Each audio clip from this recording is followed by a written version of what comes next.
आखिर श्री राम जी की मृत्यु क्यों नहीं हो पा रही थी? एक दिन श्री राम जी जान गए कि उनका वैकुंठ जाने का समय आ गया है और उनकी मृत्यु नहीं हो पा रही थी क्योंकि यमराज जी अयोध्या में प्रवेश ही नहीं कर पा रहे थे।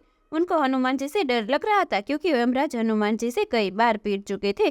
श्री राम जी ने सोचा वैकुंठ जाने के लिए यमराज जी को तो आना ही पड़ेगा। तब श्री राम हनुमान जी को बुलाते हैं और कहते हैं, हनुमान, मेरी अंगूठी महल के फर्श के छेद में गिर गई है, तुम उसे ढूंढ कर ला दोगे? तब हनुमान जी सूक्ष्म रूप लेकर छेद में प्रवेश कर गए। वो छेद नहीं था बल्कि नागलोक का रास्ता था।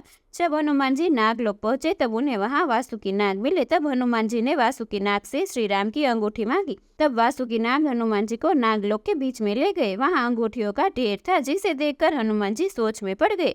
तब हनुमान जी ने वासुकी नाग से पूछा, ये सब क्या है? तब वासुकी नाग ने कहा, हर कल्प के 4 युग में राम त्रेता युग में जन्म लेते हैं और उनकी अंगूठी खोजने हर बार एक वानर आता है जिससे उनकी मृत्यु हो सके।